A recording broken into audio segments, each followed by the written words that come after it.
Hello guys! So ngayon luto tayo ng pansit. May pinanood kasi ako na ano. Laging pag may pinapanood, napapatakan. So pansit. Ayan. So mix siya nitong ang tag dito, yung sotanghon and then itong kanton. Tapos ito yung ating panghalo. Tinanggal ko para hindi malamog. So kailangan tong nandito. Tapos meron pa akong sabaw. Naglaga ako ng yung sa broth natin, chicken broth. Ayan. Okay, guys. So, medyo kailangan lumapat to sa sabaw. Pag kulang, ang sabaw, dadagdagan pa natin. Ayan. So,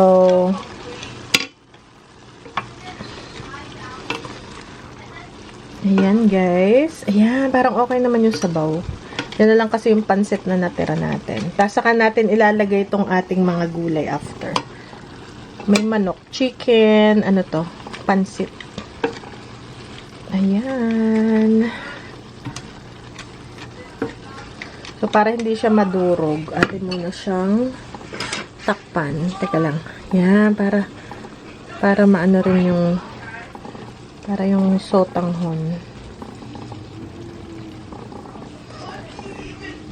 Alam nyo guys, nung bata kami, pag si Father gulutong pansit, sardinas ang panghalo. Diba? Pag wala kang o kaya upo ang pinakagulay. Tapos sardinas. Ayan guys, so hayaan lang natin na matuyo yung sabaw niya. Ayan. Hindi ako pwede pa kasi bukas pa yung last. Tomorrow na yung tatanggalin yung needle sa aking tomorrow na tatanggal yung needles sa aking tenga. May 4 yung needles for allergy and stuff. So, tingnan natin kung ang tag dito, kung okay siya. So, bukas makakain ko na tong pansit. What is that? Pansit! Look! Oh, pansit! I thought you're making taco. Taco? Oh. Pansit today. Oh, cry. Okay, so yan. Lagyan pa natin ng sabaw. Inigop agad yung sabaw. Pero ayaw naman natin sobrang sabaw kasi malabsak. Takpan lang natin. Charan. Okay. And then, nagbenta ako today. May mga nabenta naman ako. Nakakatuwa. Ito yung nabenta ko. Actually, 2 customer yung bumili. Ayan, guys! Ayan, nilagyan ko siya ng pangalan para hindi ako malito. Ayan. Yung isa nandiyan pa sa loob. Hang ko lang siya dito. Para hindi siya nayayak-yak. Okay, guys. Sobrang busy na naman. Lagi na lang tayong busy. And, tapos mamaya pala, meron pa tayong tirang, repolyo. Magagawa naman ako ng lumpiang gulay. Pero mamaya na yun. Uy, ang bilis pala nitong maluto. Ayoko siyang madurog pag laging hinahalo. So, usually, tinatakpan ko lang siya. Guys, o diba paluto na? Yung ating pansit canton.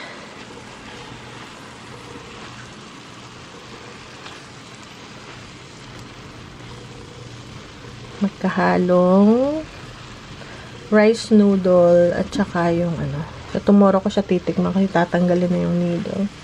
Tingnan ko kung magkaka-reaction pa ba tayo. Sabi ko, hindi ko hahaluin. Hinalo ko rin. Diba guys? Bilis palang maluto nung kanton eh. Ayan. There you go. Tuyo na siya. Parang pwede na. Tingnan ko kung Hold on.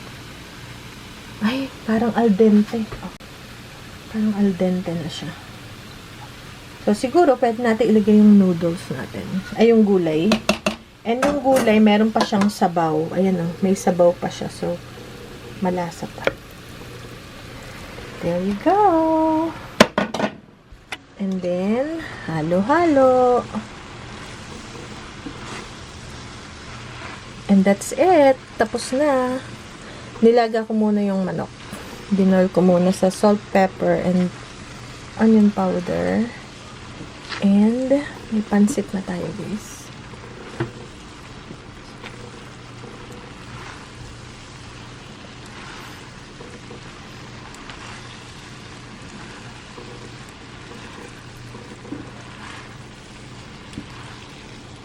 O, diba? Ayan. Hinaan ko na yung apoy. Ready na siya. Ganun pala lang kabilis. Kasi hindi ako masyadong luluto ng kanton eh. Kasi nga hindi ako makakain. Pero, nung last time nagluto ako, nilagyan ko rin kasi gusto pala ng asawa ko ng may kanton. Ayan na guys. O, diba? Ready na siya. Ready na ang ating pansit canton. Masarap nito, may hipon. Kaya yung mga bata hindi sila nangangain ng hipon. So, hayaan na natin siya dyan. Meron dong yung cable guy. Sinabi na namin meron na kami. Kumbaga, ang kulit kasi dito guys ng mga cable company. Sinabi mo na meron na kaming cable. Ibabalik pa raw Monday. So, ngayon, siguro hinahanap yung asawa ko.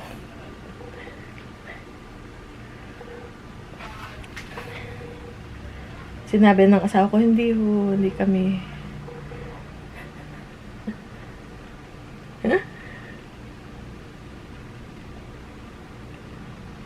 Okay, gusto ko siyang tikman, pero yung ano lang.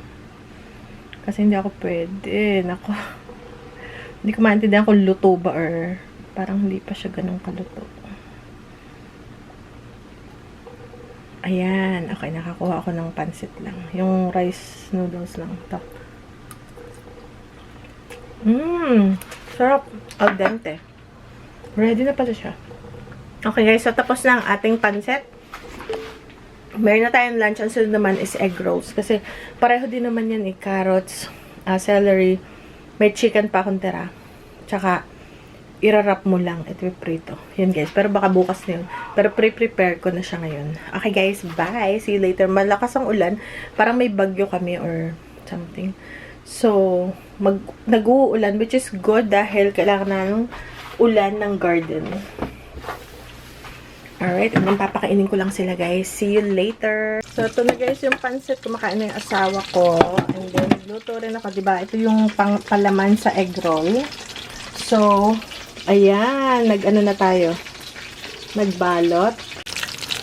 And then, this is yung, and then, ito na yung ating egg roll. Piniprito natin.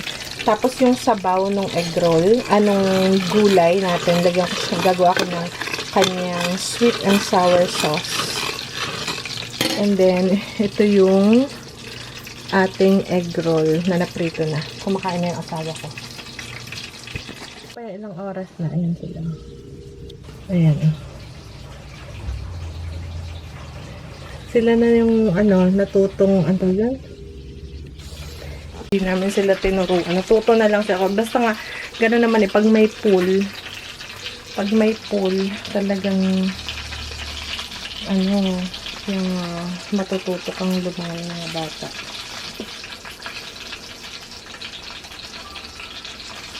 Ay, okay. Nagagawa ako ng sauce dun sa ating, ito yung sabaw, di ba? Pag nagluto ka ng lasulumpa yung gulay, meron dun sa ilalim yung ganito. Ayun, di ba may tirang sabaw na ganito. May tirang sabaw. So, yun yung ating ilalagay. Yan. Yung pa yung tira dun sa inaano ko kasi siya. Siyempre, kailangan mo yung lumpiang gulay tuyo. So, yun yung gagawin nating sauce. Lagyan ko siya ng asukal. May toyo na yan. Yung templado na siya actually. Lagyan ko ng cornstarch. Pampalapot. And then, mamaya lagyan natin ng vinegar. Panghuling. Ayan, yung ating sauce. Para sa gusto ko na siyang tikman. Since tomorrow yung last day ko, na hindi ako pwedeng kumain. Pero siguro today pwede na kasi natatakam na ako guys. So baka tumikim na ako. Ayan, papakaluin lang natin. Did you see him? So yun na guys, yung ating brown sauce. Maganda rin to sa fishball, no? So yun na yung sa lumpia. Konting vinegar. Para sa sour, kasi sweet and sour sauce siya. O, diba guys? Kung ito, pwede itong puti. Kung walang, kung patis ang gagamitin. Kaya lang, nilagyan ko siya ng toyo. Ayan guys, yung ating gravy sauce for the lumpia. Gusto ko na guys tikman ang lumpia. Kahit bukas pa ako pwedeng tumig. So, tikman natin yung sauce.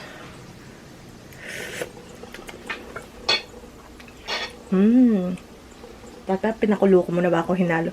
Lagyan ko rin siya ng chili flakes. And, tapos na guys. Ayan na yung huli natin. Yan na lang. Okay, yan na lang yung huling lumpia. Tapos may sauce. And yan yung ating egg rolls. O, diba ang ganda? Nakadalawang bulos yung asawa ko. Pero marami akong ginawa. Tingnan nyo guys. Okay, yung mga bata naliligo pa. Naubusan na ako ng wrapper. Ito na lang. So, isasama ko na lang siya dun sa pansit. Guys, I think titikman ko na siya ngayon. Dapat bukas pa. Hindi na ako makahintay. Okay. Let's go. Tikman na natin. After ilang taon, hindi ako nakain ito. Kasi nga nagkaka-hives tayo. So, ngayon, tikman natin. Okay, so ito yung yung una kong pinrito. Kuha tayo ng sauce. Parang kulang sa tamis yung sauce. Konti pang asukal. Okay. Tikman na natin. Hindi na ako makahintay bukas. Mommy, towel. Towel! Okay, hold on guys. You had fun? That's good. Let me go get your towels. Okay, kuha tayo ng towels kasi tapos na silang maligo. Kakain na yung mga yan. Then, ito yung ating lumpia. Let's go. First time in so many years.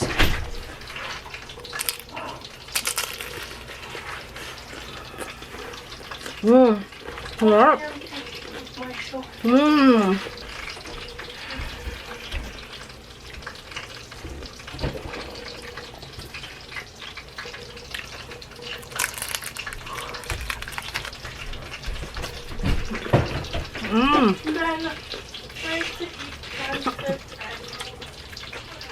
Ang sarap.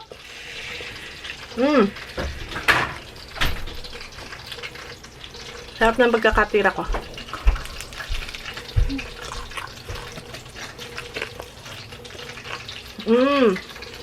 Ang sarap.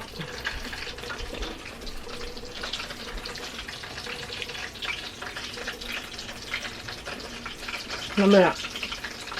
Pag hindi ako nag-update kung nangatiba ako, nagkaroon ako ng hives. Sabihin ako, hindi.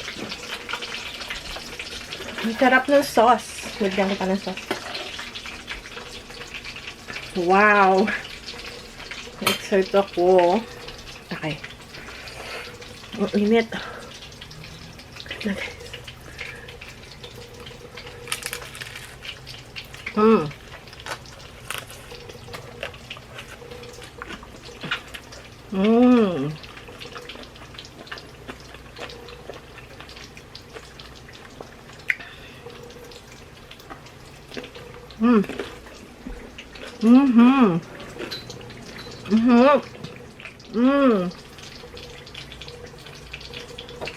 Kasi hindi niya alam na. Dahil kasi ginagawa ko lang kapag may special occasion.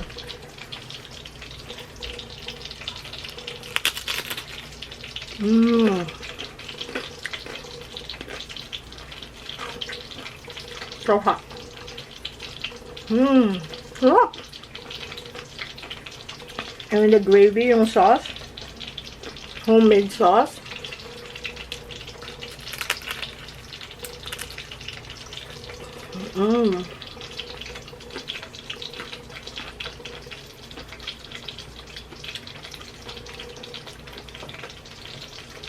Kaya minsan pag nagagawa ko tama ba may party or something, hindi ko siya nalalasahan. Hindi ko alam kung ano lasa niluto ko dahil hindi ko siya matikman.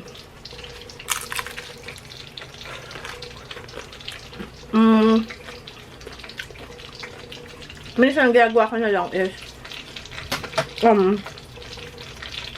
pinapatikman ko sa kanila, ano, masarap. Masarap. Tikman mo nga, ganun. Hindi ako makatikim.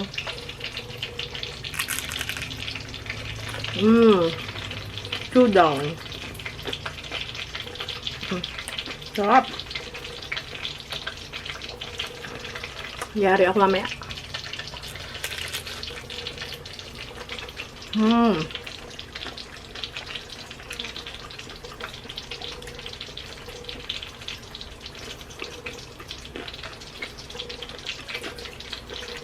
So hot. So hot. Sarap, guys. Ano lang yan with chicken and gulay. Lumpiang gulay.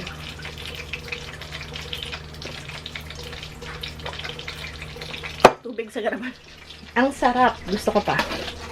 Kaya lang pagka ganyan may allergy, hindi mo dapat biglain. Sabi, dun sa ano na yan. Uy, medyo nangangati pa rin.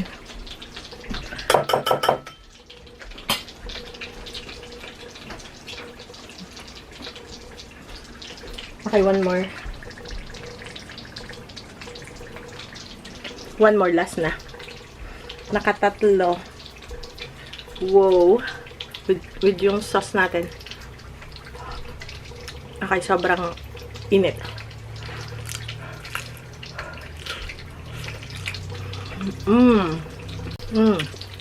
Bukas na natin ito, guys. And then observe. Si Kuya! Masarap? Yeah. Masarap. Masarap. Ayan. So, nakapangalawa na siya. Hindi pa siya tapos. Kakaahon lang nila sa pool. Si Ben nandun pa sa pool. So, siya. Gusto niya yun. And may pansit din tayo, Kuya. We have pansit also, okay? Yan. Mas matangkad na siya sa akin. Oh, he's taller. 5, ano na siya? 5'4", 5'5". Ako, 5'2". Dumiit ako. Okay, guys. Yun lang. Kasi po isang ako init. So, hindi ko alam kung nag-iinit yung katawan ko dahil nagka-allergy ako. Hindi ko alam. Sa tingnan natin mamaya kung ano ba mangyayari. Sobrang init kasi ngayon. Nag-aircon na kahapon si na mother kasi sobrang init. O, medyo nakangati yung likod ko pero tingnan natin. Alright. Nako guys, kukunti na. Sabi ni Mika kung magagawa pa raw ako if I can make more. Bibigyan sana namin si na father kaso mabenta ang egg roll. Pero guys, 2%. Sabi ng asawa ko, babalikan daw niya mamaya. Dalawa lang kasi yung kinain niya kasi nagpansit siya. Can I have a little bit of soy sauce, please? Tapos si Ben. Yes, sir. Soy sauce, please? Yes, sir. So, si Ben nag-request ng soy sauce. Kasi hindi ko ginagawang masyadong maalat yung pansit. Kasi para kung kulang sa ano. Sanay na kasi sila na dinadagdagan ng toyo. So, bigyan natin ng konting toyo si Ben. Kumakain siya ng pansit. Ako, 5 din. 5 din yung nakain ko na. Masarap kasi guys, talaga ang egg roll. I think it's not, kasi gulay lang naman. I think yung wrapper din. Tapos, the fact na prito siya, it's fried. So, parang masarap siya. So, yun guys. And lagi ito yung dinadala ko guys to sa mga handaan. Nako, laging paubi yan. May nagbabaon pa. So, yun guys. So, thank you guys. Ito, mag-aalis muna ako. So far, wala pa akong pangangate. Usually, ang nangangate ako magkakaroon na ng ano. Ito pa lang, before pa to kumain ako, na siguro yung kunain ko nung umaga. Before pa ako nito, itong kate na to. Before pa ako kumain ng egg roll. So, yan pa lang so far. Nakakalahating oras na. So, gusto ko pa. Nakakaano siyang kainin, nakaka-addict. Kainin. Tapos yung sauce. Ayan na lang yung tira sa sauce. Tsaka ito. Yung kunti pang tira. Ayan. Success na naman ang ating egg roll and pansit. Inuna nila yung egg roll. Kaya gusto ko sanang na bukas na mag-egg roll. Kasi nga pag inano ko, mas prefer nila ang egg roll. Kaya sana pansit lang ngayon. Kaya lang sinabay ko na para may yung, di ba, mas soft yung pansit. At least may crunch. Kasi gusto nila dito yung may texture. So, isang malambot, isang crunchy. So, ganun. Kaya sinabay ko na. Kaya sabi ko, wow, na-surprise daw siya kasi nga pang special lang. Ginagawa ko lang yan pagka may handaan. Ganun. Or minsan din, pag sinisipag ako, tsaka pag may ingredients. Actually, yung ginamit kong wrapper, tira ko yun kasi naparami yung huling handaan pa 6 months ago. may natira. Ayoko siyang masira. So, i-finris ko siya. So, dinifrost ko pa siya. Tama ba? Yeah, dinifrost ko pa siya. And okay pa rin.